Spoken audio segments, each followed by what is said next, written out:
our senior trader and mentor in the trading community. How you going, Lou? Good, mate. It's good. Going good. How Happy to are have you? back. Another week in the markets down. Another week towards our long-term goals, as you like to say.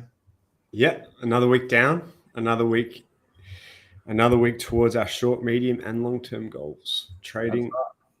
And So this week we have a few topics to cover.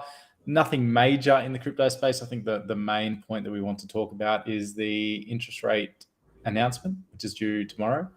So we'll see how that affects us in the coming weeks and how that's affected us in the past. But first, before we get stuck in, we'll have a quick word from Craig about our sponsor, BitGet.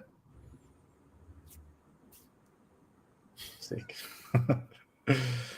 All right. So as I said just before, we have an interest rate announcement coming up, as we have done for the past 12 months. Last year was pretty hard with some interest rate increases. It came on pretty heavy, and they've started to ease off, and it looks like we could be in for a 25 basis point increase this week, or tomorrow, I should say. And this comes based on our inflation data that we spoke about last week. So that will put our interest rates at about, I think it's 4.5, 4.75 or something, which is, pretty high. Yeah, 4.75 it is, which is pretty high. And we've seen that affect the markets over the past 12 months. The S&P has been in a heavy downtrend, same as the crypto markets. But yeah, what do you have to say about this, Lou? Do you think it'll affect the markets? I've noticed something change. Like, I've noticed a few things. So first of all, obviously, like as a trader, and solely a price action trader, like I only look at the chart. I don't take into account news or anything. I just look at patterns on the chart and profit from that. But I have noticed a few, and I also don't trade correlations, but I've noticed a few things shift in the market. When you look at the market every day, you can see things change. And signals, really good signals, are normally really, really clear. And I'd be interested to see what the announcement is tomorrow. Is it tomorrow? So it's tomorrow for the US, but very early Thursday morning for us. Okay, cool. So very early Thursday morning Australia time. Just because the US dollar is in a very strong downtrend, and equities and crypto are in a strong uptrend. And so what that suggests is that the US dollar is normally a safe haven. So all last year, when there were successive interest rate hikes, the US dollar, went to a whatever high. Like, it just kept on going up and up, and the equities and crypto kept on going down and down. And that's kind of shifting. And also feel a bit of shift of sentiment in the market, I guess. Like, it's like everyone's completely forgotten about FTX, completely forgotten about the bear market. And you're seeing stuff like right now on Twitter, like crypto trading, day trading, trending. So maybe there's some type of shift of sentiment there as well, mixed into it. So it'll be interesting to see what the announcement is. It's what happens in bear market rallies, right? You think that the bear market's over, everyone starts buying back in, and then more pain. I'm not saying that's what's going to happen, but true. A good point. And what do we know? And one fact about bear market rallies, I'm not sure about it in the share market, but definitely in Bitcoin, like talking about Bitcoin specifically, is that the intraday rallies in Bitcoin during a bear market are higher than the intraday rallies during a bull market. So they're way more vicious. Way more vicious. They're way more vicious. Like, it's not just one bull out of the paddock. It's like it's a herd of 50 wild bulls just out of the paddock wreaking havoc.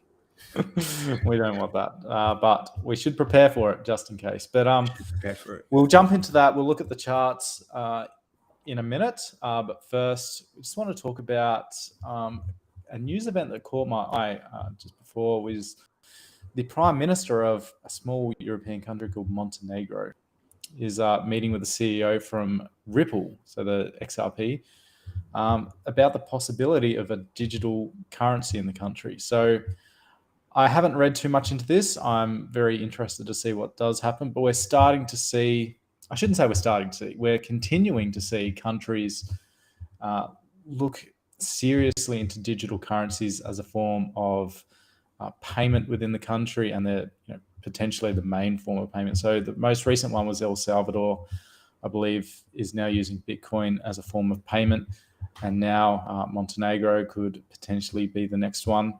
Have you heard about this?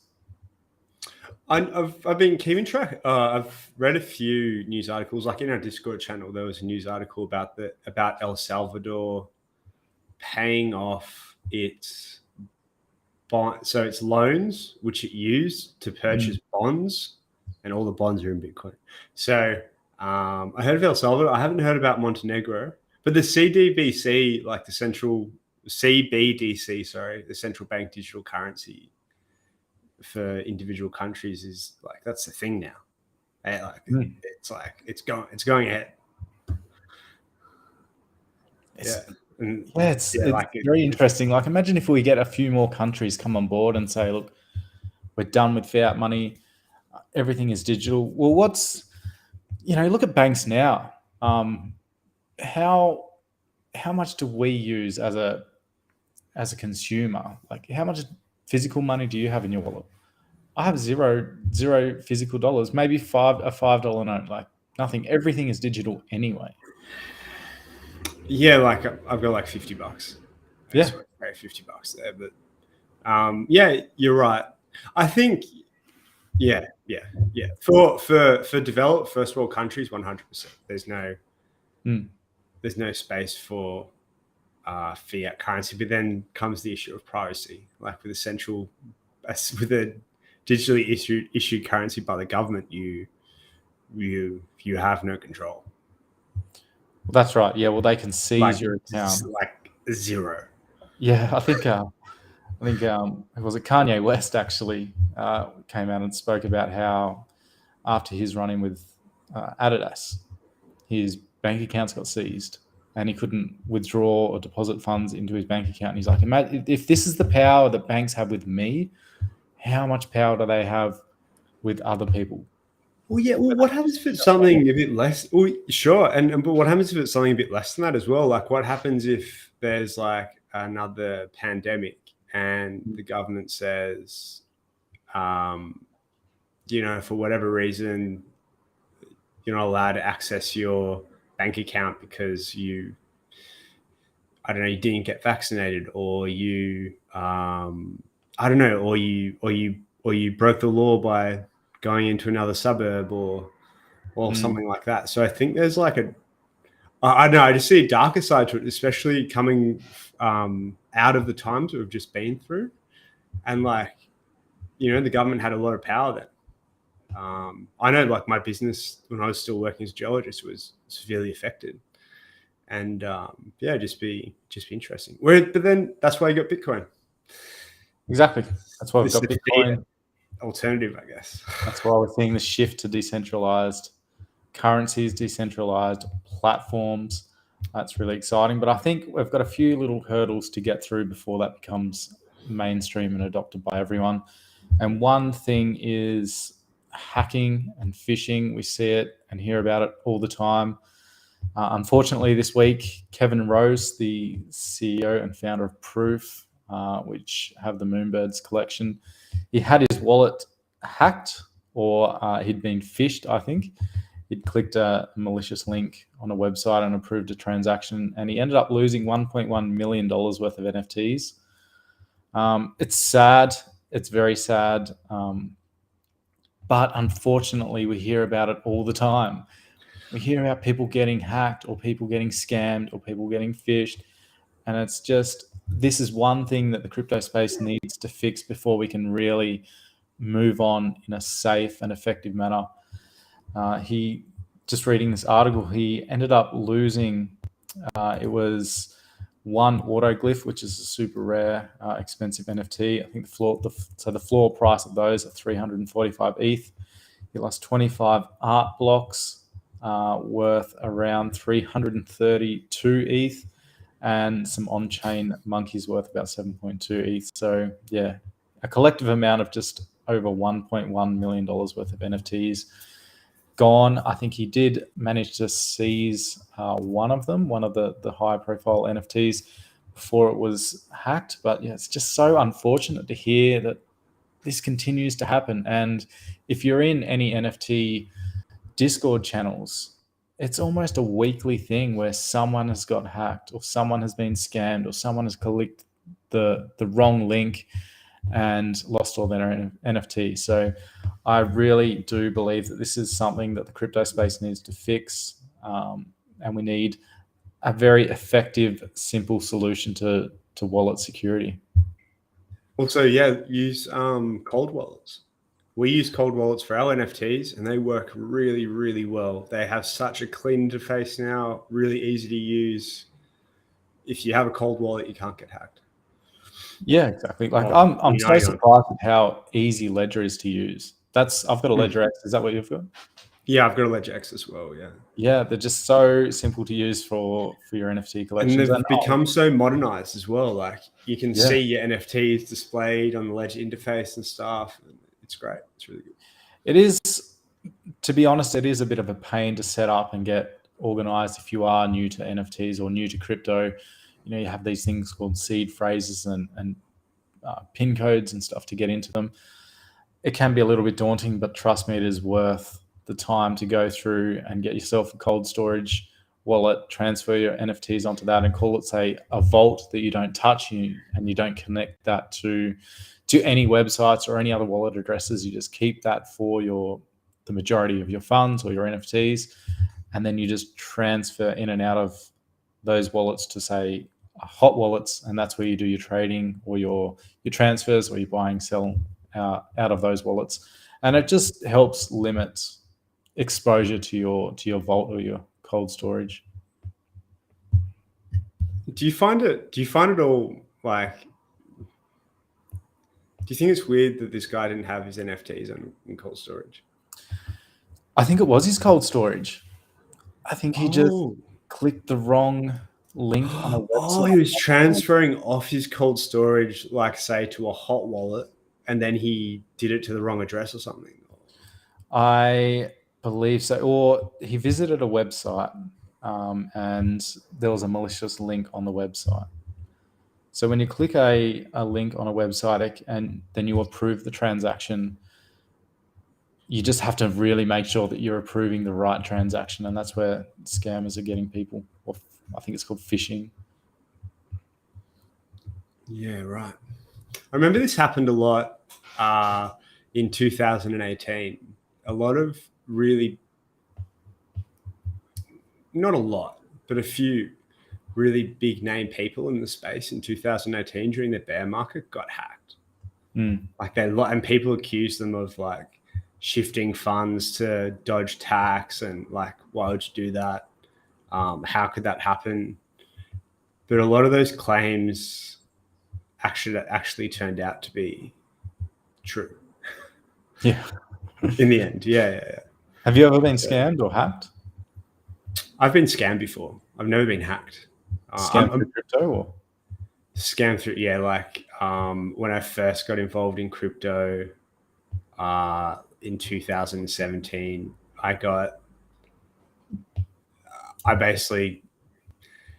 there was this company called Dignity, and they were going to buy gold back. They're going to start a gold back crypto.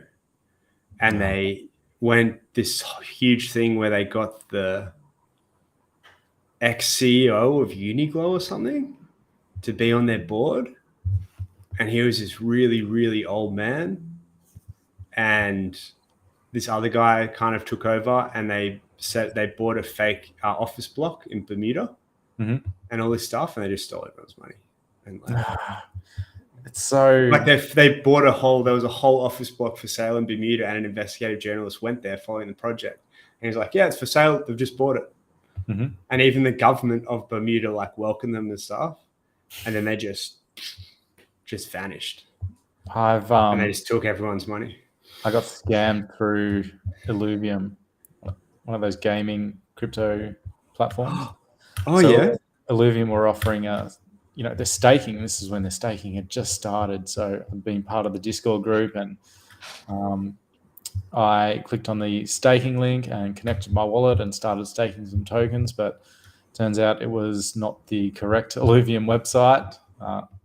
It was Illuvium, has two L's in it. One of the L's was an I, so it looked the same, and the dashboard, everything looked the same. But as soon as you connected your wallet, everything was gone. So yeah, lost a few ETH to that, which was a pain in the butt. But since then, I double and triple check all of the links that I'm clicking. Yeah. I only use the official links in any Discord channel. So way early on in 2007, like when I first started trading crypto, and there was only a couple of exchanges, and you could use like an anonymous swap website on the internet to like just swap your tokens.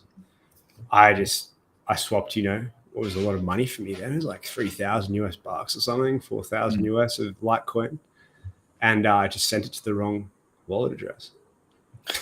Some random person just got all this Litecoin. And I was just like, oh. It's so annoying, isn't it? And when this is fixed, I really believe the crypto can take off. But even now, it's just a pain transferring funds from one wallet to another wallet. You're always double checking and triple checking. And then you've got layers of security like 2FA and email codes and phone codes. Yeah. So many Look, things. I think the best thing is QR codes. They're the best thing ever. Yeah. The QR, where the wallet address is in the QR code. They're the but best. Then you're relying on having a camera. It's a bit hard 100%, to do. yeah. 100% it is, yeah. So I wonder if they can, you and I, we're not smart enough to come up with some technology to tackle this, but I'm sure there's many smart people out there that can fix this. But as soon as we do, and there's a mainstream platform or way of doing things that is more enticing to, say, the older population, I really think crypto can take off. For sure. Yeah, 100%. Convenience. Yeah, so it's unfortunate for Crow. Everyone calls him Crow, Kevin Rose. Unfortunate, but sometimes, we just have to learn from these mistakes, and I hope it never happens to us and take the appropriate steps to make sure it doesn't happen to us. But I think it's time to bring up the charts, Lou. Let's talk about the biggest and bearish candle this year on Bitcoin. Right. Just quickly on that. Just quickly. One really easy thing to protect your computer. Just always have really up-to-date antivirus software. It costs like $80 a year. Do that. Really good. It's seriously good. It's good. Anyway, okay. The biggest bearish candle ever this year. Wow. There's a few news articles out there. So wow, the news is so bearish. good. Yeah. So yesterday's bearish candle on Bitcoin was 3.91%. And it's the most bearish candle we've had this year, Lou. What are we going to do? Well, let's have a look. I'll just bring up the charts here. So give me a second. I love how news articles just post this crap. News articles are just crap. Lure you into these, especially in market news articles. Let's face it, the majority of news articles crap, but especially market news related. Let's just forget about how the run that Bitcoin's just had. Let's just forget about that and focus on the one red candle. You know what I like? When FTX went down, the news didn't focus on FTX at all. They focused on something totally random. Yeah. CZ's tweet about it. Not the fact that FTX were doing all this, but let's focus on CZ's tweet. Yeah. So the biggest bearish candle. Wow. What a load of crap. Bollocks. Look at this. They'll just find anything to write about as well, right? Biggest bearish candle. I read something the other day. It was Bitcoin's biggest run ever on a 25-day basis since 2010. You can make anything. Like if You can make anything up. you Yeah. can make anything up. And long as it gets watch clicks. whatever this announcement comes, like our time or on Wednesday American time. It's going to be like Jerome Powell was dovish, and then he was hawkish, but then he was dovish again because Saudi decided to start trading oil with Russia. It was something like that, and the markets rallied. Something, yeah, just to get some clicks through. Yeah, it's funny. Fun. So, what is actually happening? So we could do something like this. We'll explain this in terms so people that are listening to the podcast can understand. We do have the chart. Yeah. So we do have the chart up here, and we're just looking at the chart and what's happened since we last did the podcast, basically. So since last Tuesday, funny, we're in the same pattern on the chart than we were last Tuesday than we are now. We're in a consolidating pattern. And we're in a consolidating pattern, and we're between both these levels here, and we're in a really solid, strong uptrend. What really solid, strong levels? So the bottom level, I've put in at 22,432. And the upper level, I've put in at 23,858. Maybe that upper level the upper level has changed a lot. Like you could even take that upper level out and have a level above that, maybe at the 25K mark. Yeah, or 24,443 or something like that. It's quite a big range. I've got these levels. Right? Yeah, sorry. Go on, Reese. Yeah. Oh, so we expected this, right? We just had a really, really strong move up. We've got big announcements coming up later this week, and the crypto market is just, it's just grab walk sideways, which is fair. It's done that. Well, ironically, it's expected. Well, ironically, it's done it this month. Like we saw that here in mid-January, and then we saw a big consolidation through here, like from November to December. So it's pretty normal. One thing we can say with certainty is that whenever there's a period of whenever we enter a period of low volatility, like what happened here and like what happened down here, it's always followed by a period of high volatility to the upside, to the downside. We don't know yet. But that's a weekly level there in pink at 26,543. And then what I find interesting about this chart as well, if you're going to build the buying scenario out, the next really well respected, we have a monthly level at 28,000. So that's a while off. And then we've sort of got another monthly level around here at, you can roughly put it in, probably around if we just put it through the tops of these weeks, I'll just change that to my monthly candle color. And then if we go to the daily, that monthly, so 24,500 to 25,000, that's actually coincides with a monthly and a daily level. So if we do break that, 30,000 is really the next stop. But if we don't, let's see how low we go, kind of thing. It'll be a solid bear market rally. That's right. So I guess we'll see. Plan of attack for Bitcoin in the next few days. Until the next podcast, plan of attack for Bitcoin for me is, so we've caught the meat of this trend, and I'm not interested in trading. I'm not interested in going long or short, because if I trade within this range with Bitcoin specifically, it's just not good for intraday trading. You go up, down, up, down, up, down. What I will do is, if we get a break of this lower level here and we get a daily downtrend, I'll start looking for shorts. if we do see price creep up into this monthly level and daily level to the upside, I'm going to be looking for some type of breakout off that upper level. Yeah. So just waiting for a bit of verification. We're trend traders, right? And at the moment, we just don't have a great trend. You can definitely trade if it's your style to trade off levels, reversals or bounces off levels.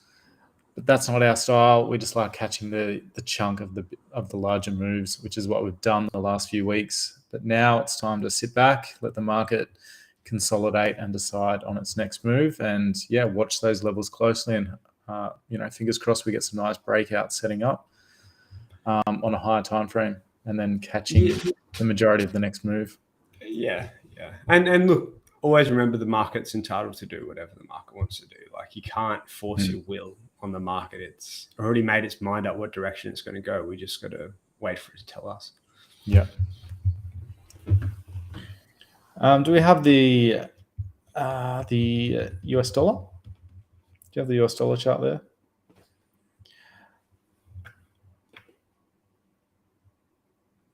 Now, this is a chart we like to talk about in the live trading floor, right? Yeah. Look, the US dollar chart we like talking about in live trading floor just because generally in the past, so in the past when we've had a weak US dollar, it means, because Bitcoin's traded against the US dollar, all these pairs, apart from Bitcoin pairs, that is, the perpetual contracts are traded against the US dollar. So when the US dollar is downtrending, it means we normally have a stronger market and like to the upside. And when the US dollar is uptrending, it means we have a stronger market to the downside. But what we've been talking about is how the US dollar, so let's say through this period here, so from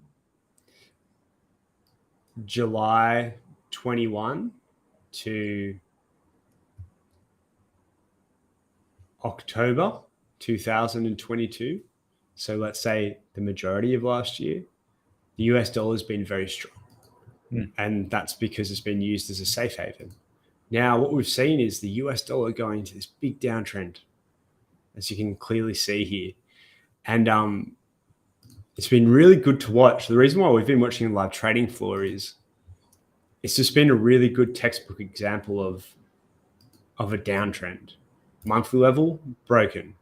And then it went to the next monthly level and it broke this monthly level. Now we're sitting on the next monthly level here. So it's pretty cool.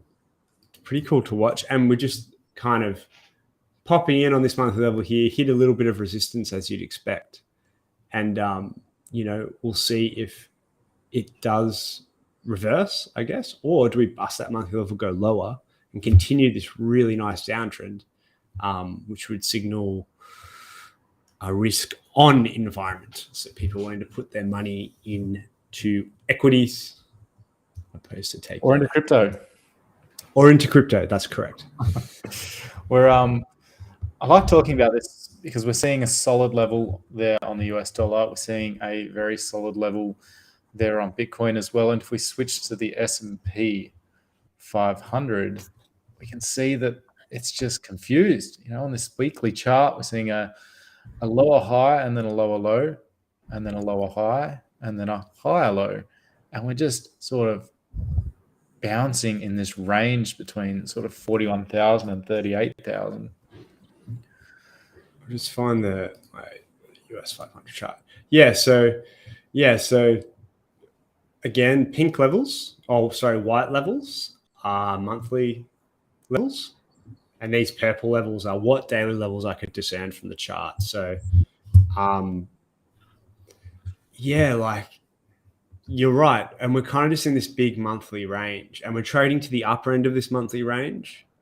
And if we zoom in on the daily chart, just a bit like this, you'll just see there's not much here. Kind of there, but you can't pencil anything in. Can't pencil any precise levels or anything like that. It's just all over the place, like you said. it just feels like we're building up to a big move. We that is one thing you can say with absolute certainty, I reckon, is that we're 100% building up for a big move. We just don't know which direction that move is. But if you wanted to really look closely, you could make a case that move is pinned to an upside move just by solely seeing the US dollar weak and equities and crypto rallying, solely based on that. It won't take much. Like if we do see that level break on the US dollar, we have also seen in the past price be factored into upcoming interest rate announcements. And then on the day we see some fluctuations in price, but then the big moves don't happen on that day. They generally happen in the lead up. So maybe that's what we're seeing now. Maybe we're just seeing a bit of a sell-off across the board to factor in an interest rate announcement. But, who knows? We're not here to try and predict the future. We're here to talk about the markets and what levels and what the price action is doing on the charts. And at the moment, yes, we're in a consolidation period and it feels like we're winding up for a big move. 100%. That's something we can say with certainty. We're winding up for a big move. We are. 100%. All right. Is there anything else you wanted to talk about on the charts, Lou, before we wrap this up? No, not really. Just want to remind everyone to focus on what matters, which is price. Yeah, I'll just bring up the Bitcoin chart here. So focus on what matters, which is price and levels. And then this is what we teach at Trader Cobb. We overlay the indicators afterwards. And so just focus on that, filter out all the noise. And something that I was reminded of, that I reminded myself in my trade journal this week, is manage your risk. If your risk is managed, you can be in positions and you can always trade from a place of confidence and not a place of fear. So always manage your risk. Don't overexpose yourself. And just exercise a little bit of patience and you'll be profitable and consistent in this tough market. Perfect. If you want to hear more of Lou's wise words of wisdom, jump into the Trader Cobb Discord community if you aren't already. Be happy to have you. Reach out to myself or Lou. We're more than happy to have a chat and talk everything trading. But I think that's it for this week. Thanks for tuning in. Thanks for joining, Lou. Yeah, thanks for having us, everyone. And yeah, jump into Discord. It's popping. If you're trading, if you're interested in trading, it is going off in that chat. If you're in that paid community, the last 2 weeks, and you took the trades that we were taking, it's pretty good gains there. Yeah. In the paid community, it's been good. I'm going to have a few calls with people from the paid community tomorrow. Yeah. Just doing a bit of trade mentoring and stuff like that. So that'll be good. Perfect. All right. And Craig is back as well this week. So keep an eye out. I think Craig will be back on the podcast. But I'm looking forward to doing some more with you, Lou, and with Craig. Fingers crossed. Same, Rhys. Thanks, guys.